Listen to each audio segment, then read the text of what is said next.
Thank you very much for that.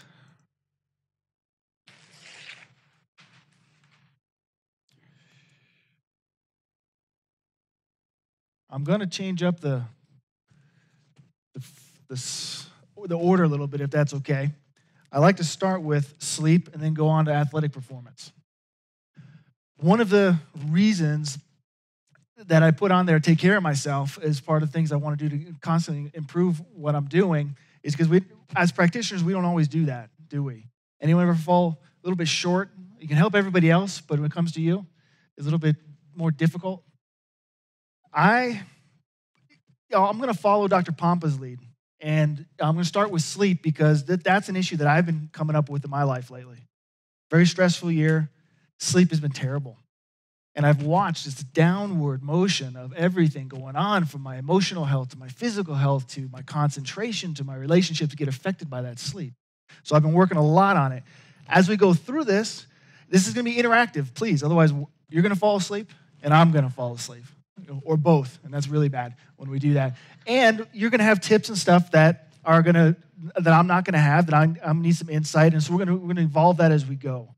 So I'm going to start here. And before I go into that first protocol, I think I'd be remiss not to mention the original protocol that I did. When I first joined Systemic, when I first went to the first seminar, I heard Dr. Jack Tips, Dr. Shane Morris, Dr. Dan Pompa, all of them speak, and they all did this one talk on the cell talk. Everyone here familiar with the cell talk? Raise your hands. Okay? Anyone not? Good, pretty much. All right, I'm going to do a real quick version. This is what I did because when I first got into Systemic, there's a lot of stuff here. There was a lot of information. There's a lot of products. I didn't really know what exactly I wanted to do or get into, so I started with one first protocol. It's not in the notes, but I think you're all familiar with it. It's a basic cell talk. And I did this with every patient. I would draw the cell, and I would talk about the membrane, and I would talk about the receptors for hormones, and I'd ask them, do we like hormones? Hormones? The answer is, this is the interactive part. Yes, we do like hormones. Give me some hormones that you like. Do you now? All right. Testosterone. What else?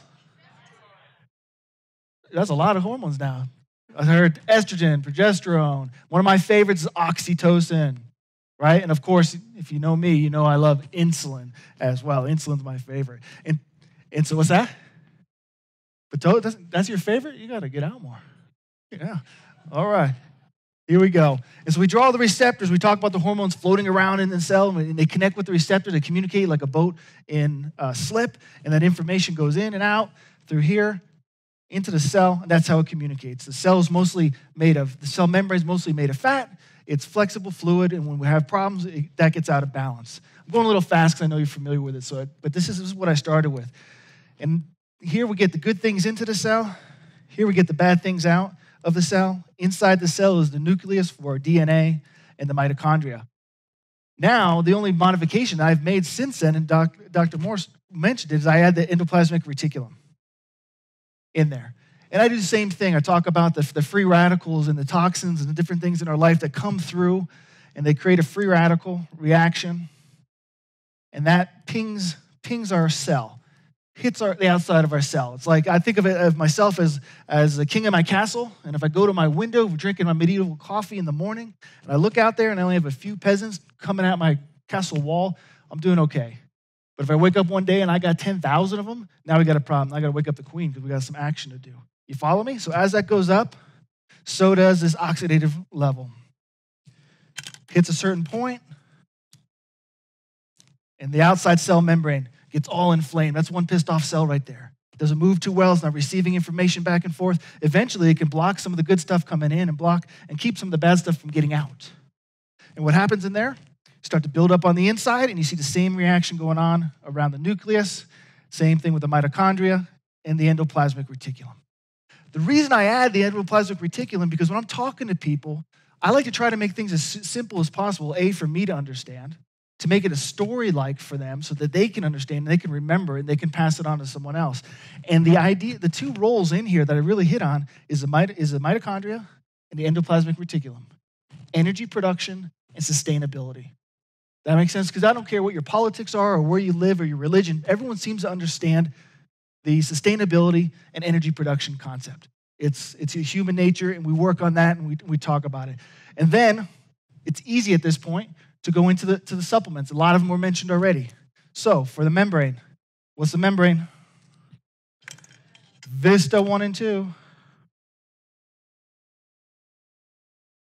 Okay. And then what's for the nucleus? The methylation? Mors, right. And for the glutathione, I talk about the difference between vitamin C, an external antioxidant, and then glutathione on the inside. What's a glutathione promoter? G-cell or the old school? Epic? Haven't seen that talked about much, but Epic is what we use on the inside. And then ENRG, we've heard that mentioned, ENRG. That's for the mitochondrial support on the inside. And then we have the external antioxidant in rocks, right? The cellular healing protocol. That was the original. That's all I did when I started in practice. All I would do was talk to people. I would get the meta-oxy test, have it on the counter. People would pay $20. They'd get a test. It was I think 4, 5, 6, or 7 are off the charts. They got this talk, right?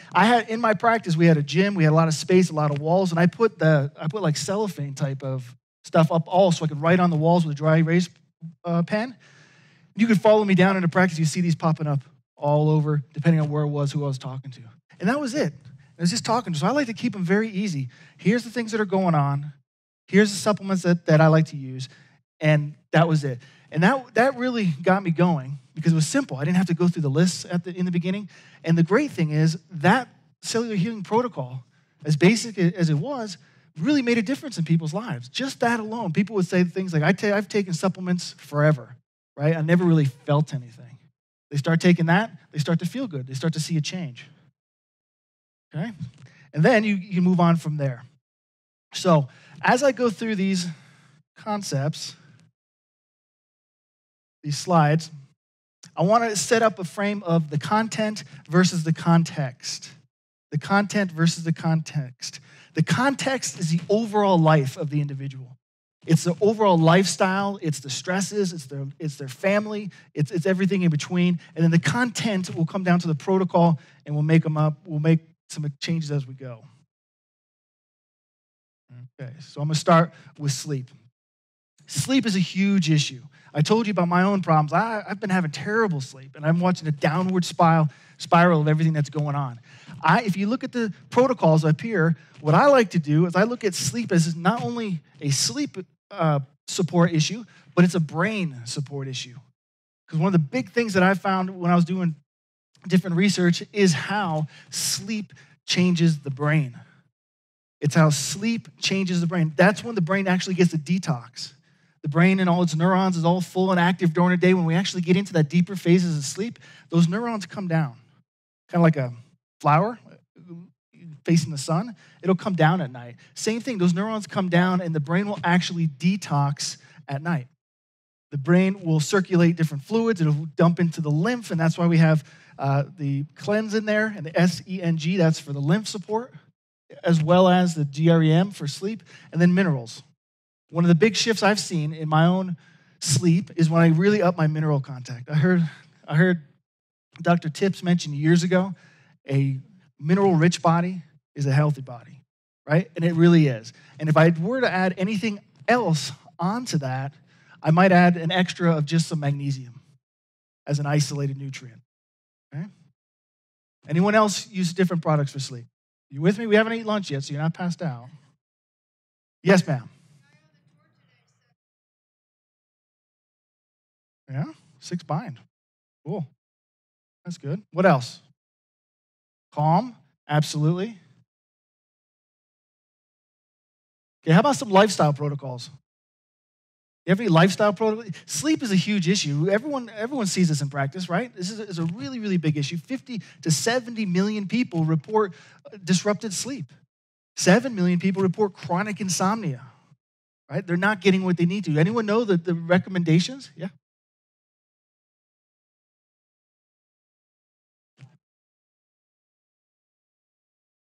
The GB with a dream.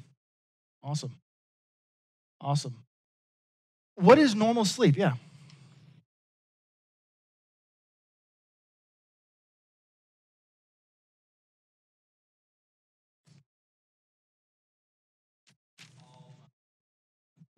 Yeah.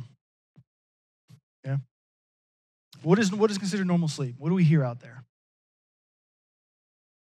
Hmm? Did you have them? Okay, that works good together. N3, he said. 4 and 3. Cool. Very good. Sleep. What do we need for sleep? 7 to 9? Well, the National Institute of Health says we need 7 or 8 as an adult. Kids that are growing up need 9 or 10.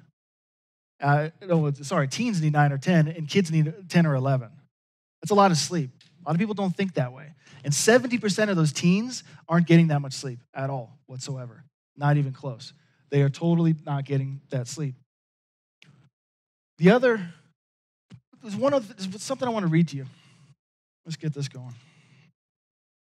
I wasn't allowed to bring all the slides I want, so I'm going to have to read you some stuff here. I know I'm still pouting. I'm going to pout for a while. I'll get over it.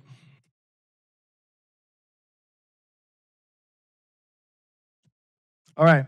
This came from the expert review of cardiovascular therapy. This came from a group of medical doctors, not just medical doctors, but cardiothoracic surgeons, cardiologists out there. And it's a very interesting, I've led on the last couple of talks with this. This was a paper they published.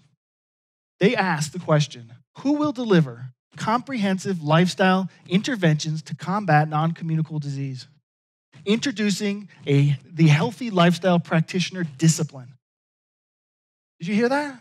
They're asking who's going to deliver this, the healthy lifestyle discipline. First, they're asking as if it's not out there already, right? And they're admitting that it's not them doing this. And they are searching all over the place. I went to a Health 2.0 conference, and they believe that it's going to be the health coach that's going to be the ones that are going to tip the balance. It's going to make all the difference, right?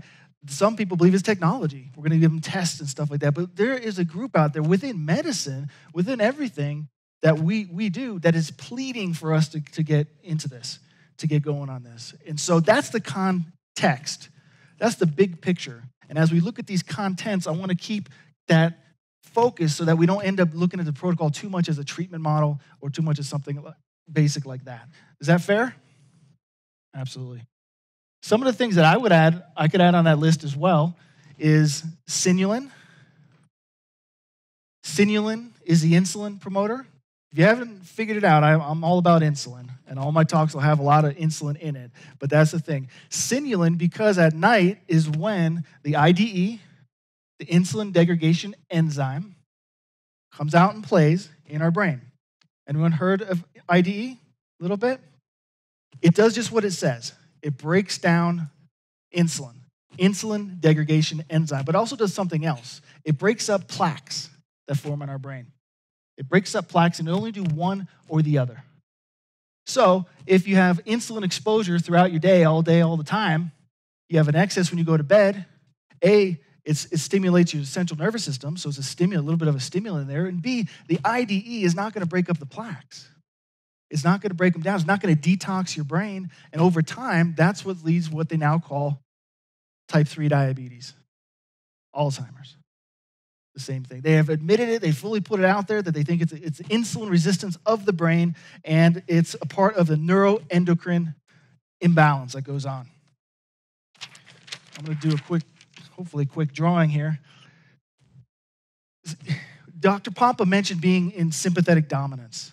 And a lot of people think that way. I don't tend to think that way. I think a little bit differently. But that imbalance of the nervous system, that non-writing mechanism that's going on there is enough to keep people awake. It's enough to keep them from detoxing. It's enough to keep them from getting what they need to do. And here's how I look at it.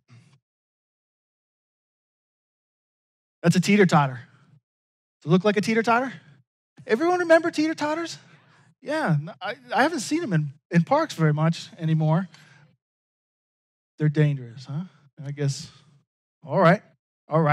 So on one side, this is the same lesson that we're taught in school all the time. On the one side over here, we have the parasympathetic, which is for what? Yep, and the sympathetic. Right? They're on a kind of a teeter-totter. One's up, the other one's down. With me? That's what we learn in school. One on one.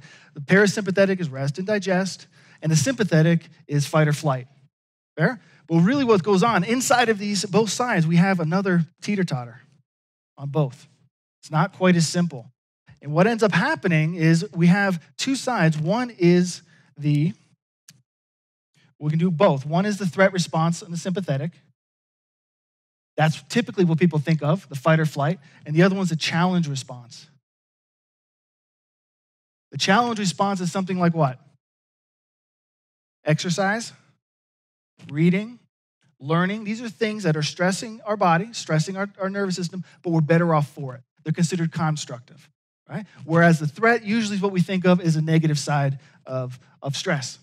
On the other side over here, we have the growth and repair.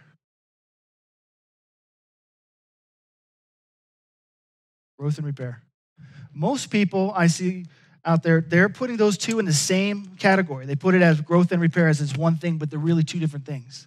They're two very separate different things. And when you look at them metabolically, growth and repair do opposite things. What most people think of as growth, especially when we talk about gym and getting in shape and building up a system, really is repair. Really is repair. Whereas, the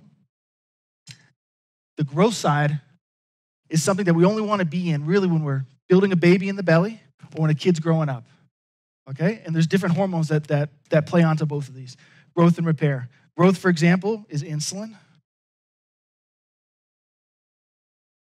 Insulin is growth. People say that a lot, especially with the athletic performance. They say, oh, insulin, it's anabolic, so it's a good thing. I'm like, it is anabolic, but only for fat cells. Just like testosterone is anabolic for muscle, right? You don't get bigger fat cells when you inject testosterone. You follow me? And then on the other side, we have repair is human growth hormone in there. Human growth hormone and insulin are on the same type of teeter-totter. So as we go through these different concepts, as we go through these different protocols, I'm going to constantly be referring to that balance. One thing we can do to stay in correct balance is to lower the insulin exposure, but the other thing we can do is to raise the human growth hormone exposure. And that's the way we work both sides of that equation. You with me? Okay. And so what ends up happening, and then this would be considered a threat, would be considered negative, this would be considered positive. What we often see is when we're out of balance in this side here, this metabolic side, this hormonal trend or dominance, what ends up happening is we're not in sympathetic overload. We're in parasympathetic deficiency. We can't get the parasympathetic back. I think of it like driving a car. The gas is the sympathetics. You go, you drive, your speed, and the brakes are your parasympathetics. They slow you down, they stop you, right? You need both of them to be able to navigate the ground. You need both of them to be able to drive. But what most people think is going on is that these people are going at 100 miles per hour, right? And they're crashing into things, and that's wrecking them. What I think is going on and what we see when we test, we do things like heart rate variability testing and different tests like that. What we see is they can't slow down. So they're not driving through their neighborhood at 100 miles per hour, running into houses and trees and all this kind of thing. They could be just going 10 miles per hour, but they can't stop. So it doesn't matter how fast you're going. If you can't slow down, if you can't navigate that car, then you can have several small wrecks constantly throughout your day. Does that make sense? Doesn't that sound more like what's going on out there? So there's always going to be something that hits us that can really knock us to our knees, right? There's always that can happen, but that's not the majority of what's affecting people's life.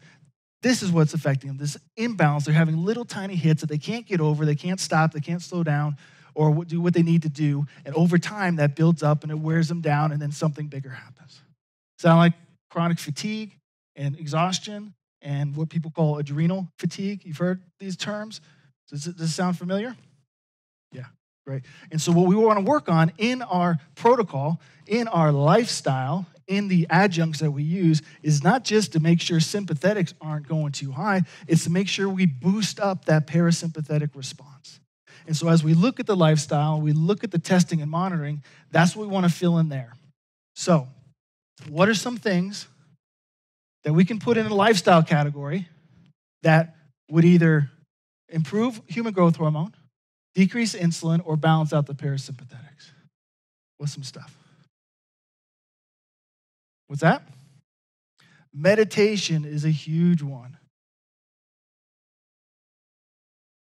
Meditation is a huge one. That often takes a little while for people to get ramped up and get going. And if you might have experienced that, I know it is for me. It takes a practice, a habit, but it's got a lot of great information out there. And within that field is mindfulness. And there's books and books and books now on mindfulness. Kind of a subset of meditation, I like to think, is what we call paced breathing.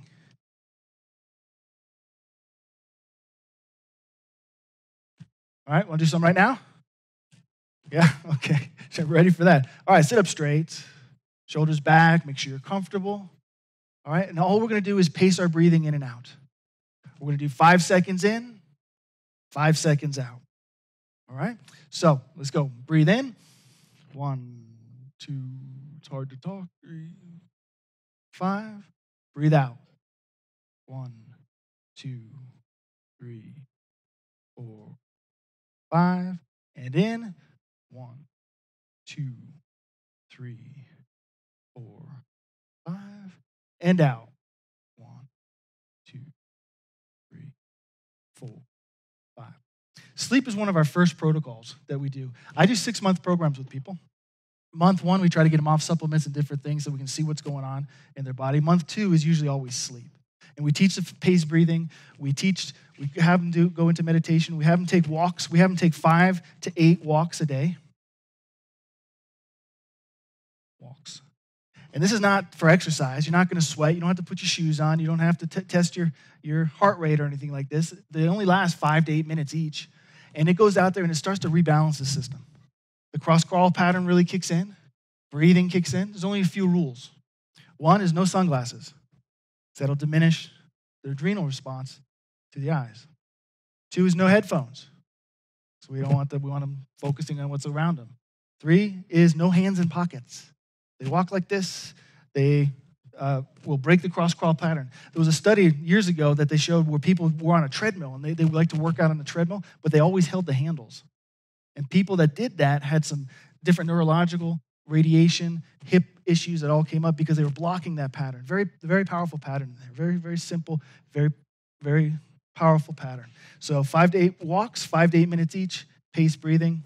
Parasympathetic, one of the best things out there, I think it's the best because you don't have to do it. Someone can do it for you, is getting a chiropractic adjustment.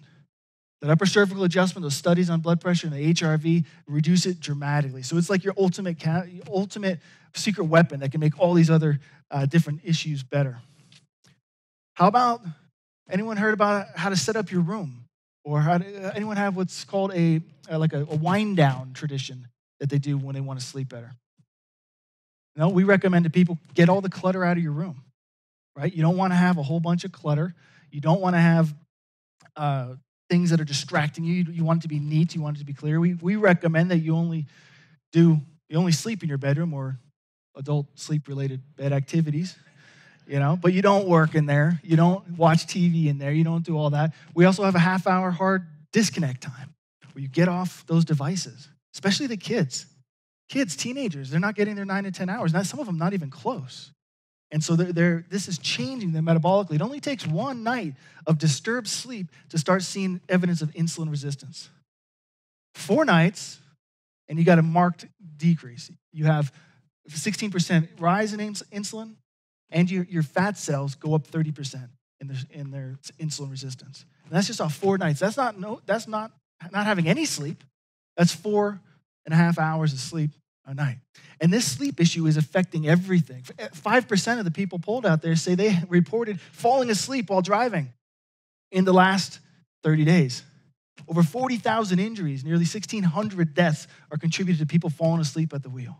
Never mind loss in productivity, memory, all of these different issues.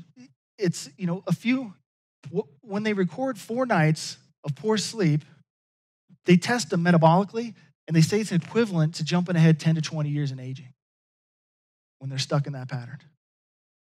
You follow me? Stuck in that pattern. Everyone here likes fasting. We notice that when people fast, they kind of get the fasting glow. Anyone else see that?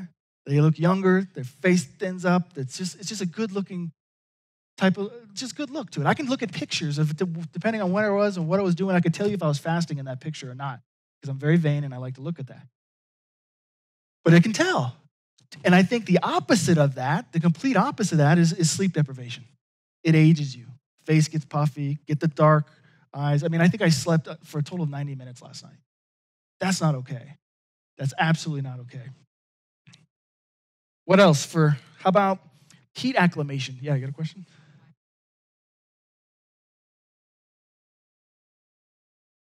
That's great. Yeah, especially if you have teenagers like me. Yeah, geez. Yeah, no, that's tough. Yeah, unplug the Wi-Fi or put it on a timer. Other things you can do, D.D. Palmer wrote about putting your bed a certain way, putting your head to the north and your feet to the south. People talk about exercise. A lot of people think it's counterintuitive to exercise before bed, but the studies really don't show it has a negative impact. So if that's your thing, you can do that too. Exercise during the day as well. Heat acclimation, artificially raising your body temperature and letting it come down. That's what sets off the serotonin melatonin conversion in our brain to help us start to unwind. That's where you hear about the warm cup of milk before bed as an old wives' tale. That's where you hear about taking a nice bath. I like to use Epsom salt in the bath for the magnesium and do that. But somehow you can bring up your temperature, and then it naturally starts to come down. It kind of rolls you into that process, right? What about making your room dark? Yeah, dark as you possibly can. The hotel, those curtains will not get all the way closed. I'm like, I'm gonna get a stapler, because it's like so close, so close. What's that? You tell me a trick? There's a trick? Yeah, bring some clips. Get an eye cover. Well, I can't sleep with an eye cover. I don't know about you. That's tough. I don't know how people sleep with the machines. I've heard some great stories about it, but we used to run some of those sleep tests in our office when we were in New York, and I just look at this thing that's on their face, and they're going to, here, lay down, sleep. We're going to test your sleep with wires and headset. Crazy. All right, anything else out there? Oh, just something here. The brain health, the detox issue is a big issue. I wanted to hit on it because Dr. Morris mentioned the BPA. Just a study this year came out showing that the BPA levels were normal levels considered safe and acceptable in the United States was enough to cause insulin resistance. And the average person gets 20 times that. So now we look at the agouti gene, turning that on, turning that off, and now insulin. Insulin is the fat-storing hormone. It's starting to all come together, and it's really starting to affect the brain, the cognitive thought. Some of the other things out there are like the opiate epidemic. My dad does a 2-hour talk on the opiate epidemic, and it is absolutely out of control. Yeah.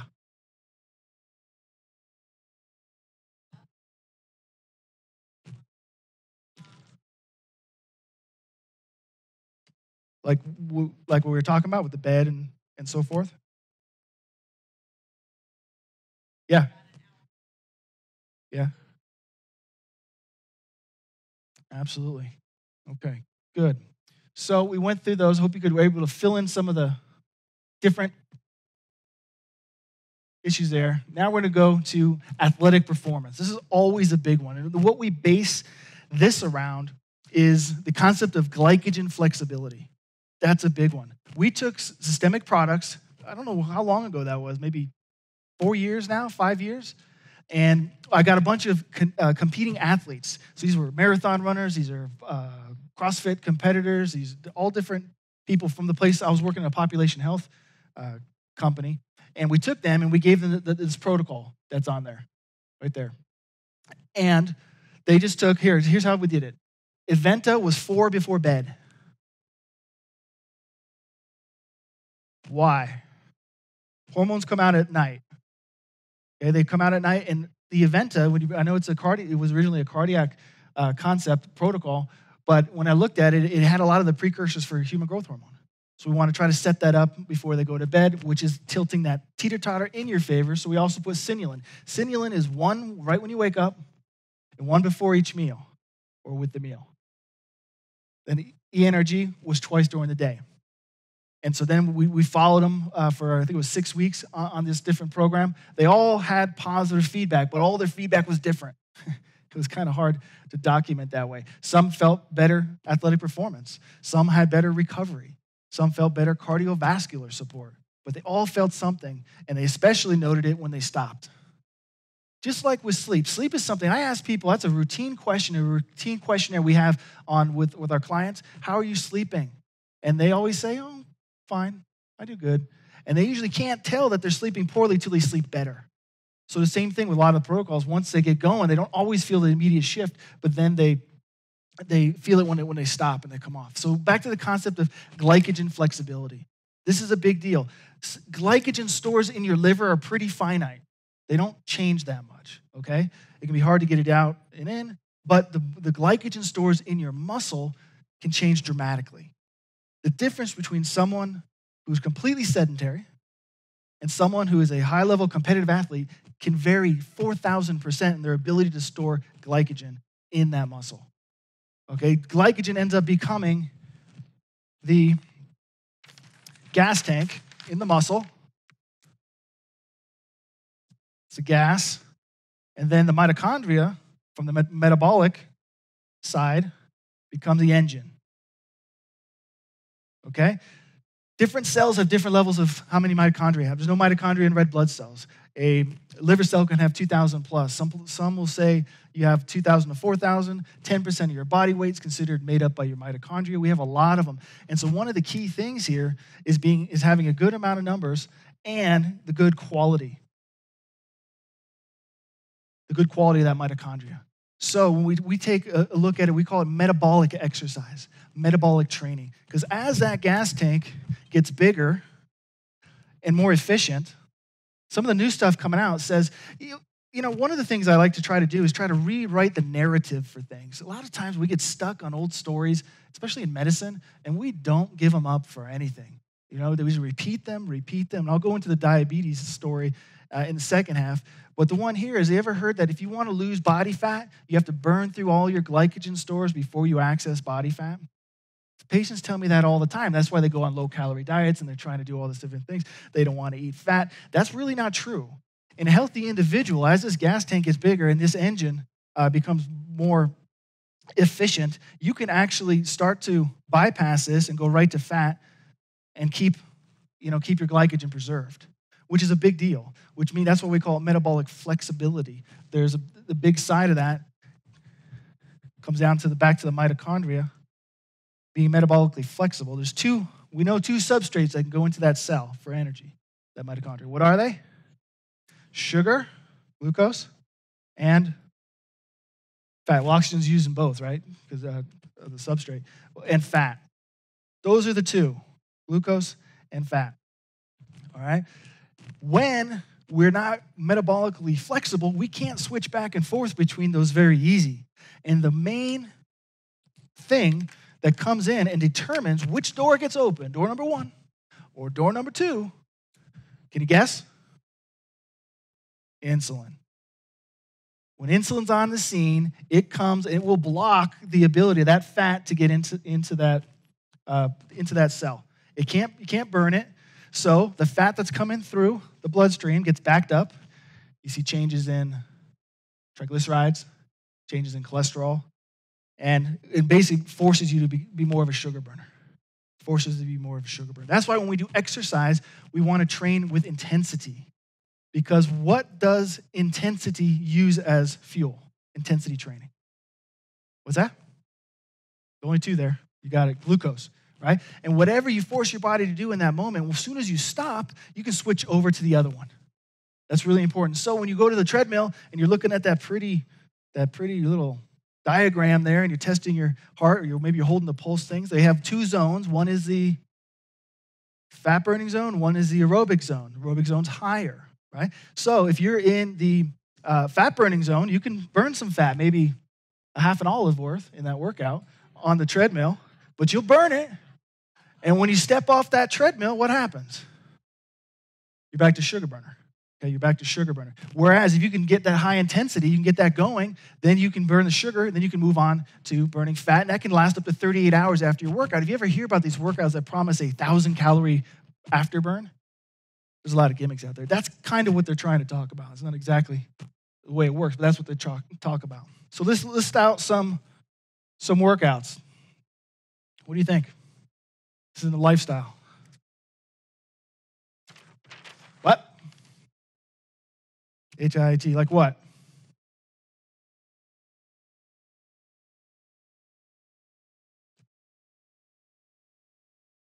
Yeah, there's a lot.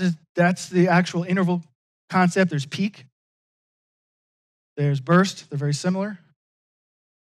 Heard of those? Joe McCullough has a video on it. He does it pretty well. You just start on an exercise bike at a normal speed, and then you slam it for 30 seconds, as high as you can go. And then you go back down to normal speed, and just do that with as many peaks in there as you can, working your way up to a peak 8 in 20 minutes. Now, if you do that, it's hard. It gets really hard. You'll be going, and if you're really doing it, you're going. That first one's like, okay, cool. That second one's all right. By the time you hit 5, you're going, whoa. But when I hit 6, I'm thinking, I don't want to do 7 and 8. 7 is hard. Then 8, I'm just like, I'm leaning over the bike. I'm doing whatever. I like to do mine. I do it on a Nordic track. Yeah, come on. Give it up for the Nordic track. It's a great thing. People also say, what is that? And then I get off and I do something for the 30-second burst. So it might be 10 burpees. It might be some kettlebell swings. I might mix it up that way, but you can do that. But the point is, you're just going over time, so you have this total progression. You're keeping the intensity up. So that's a burst or peak training. The interval, same thing. You can rotate. You can do 1 minute of jumping jacks. The way we set those up is we do an upper body, lower, core, and a cardio. Okay? So, for example, upper body might be some shoulder overhead pressing of some kind there. A lower body might be an air squat. A core might be just doing a plank, or might doing some kind of a sit-up or ab type workout. Then the cardio, my favorite is a jump rope, but it might be running in place, high knees, jumping side to side, jumping jacks. There's all different ways to do that. And then you do each one for a minute, and then you go for a 1 minute rest. And that's for 3 rounds.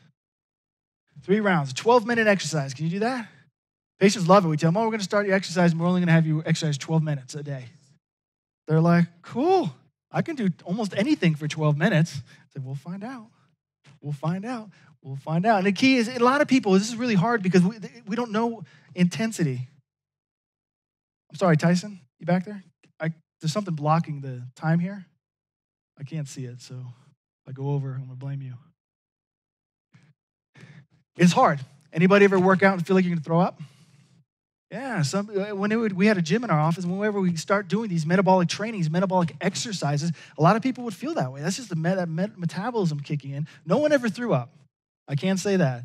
Even with the heavy lifting, no one ever threw up. That brings me to the heavy lifting. Lift heavy weights. That's an intensity training by itself. If you just did at a good pace some heavy weights, it doesn't have to be 1 rep max, but you're aiming for 5, 8, 10 reps and just switch it up with a short interval in between, you'll get to that same place. What people will often do is they'll do a 15-minute workout, like a warm-up on an elliptical, and then they'll do a bench press, they'll do some curls, they'll do shoulders, they'll do back, they'll do 5 different things for 3 rounds, and then they get back on the warm-up machine for 10 minutes. And that really gets you in there, because that first 15 minutes won't get you to that aerobic level. But by doing those, they don't have to be all out heavy. They just got to be good resistance. It'll bring you up there, and then the last 10 minutes you're cooking on that treadmill. Anybody get questions about kids? Oh, how about this one? Working out while fasting. Anyone hear the taboo around that one? Yeah? What do you think? Good or bad? Good. I think it's good. We like to get people to do intensity training in the morning, fasted, and hold off on eating as long as they can. The whole idea of the pre and post workout is really bad. It's really bad. It overloads, especially the post workout. What you're doing in that workout is you're triggering these hormonal signals to have that insulin go down and the mTOR go down. Well, mTOR go up a little up with the exercise, and then have the human growth hormone come out and play at night. But as soon as you have that post workout, you just nailed that. Okay, if there's any sugar in there, like a whole banana people put in, or any kind of carb in there, you're going to get that insulin spike, and you're going to suppress that human growth hormone. Right? You with me? And if you use a powdered protein, there's only some that have been tested, but a lot of, like whey protein, for example, 30 grams of whey protein versus 30 grams of chicken or any other protein, a whole protein, is like this when it comes to insulin. Whey protein will spike insulin more than white sugar or even grains, but it's still just a protein. Follow me on that?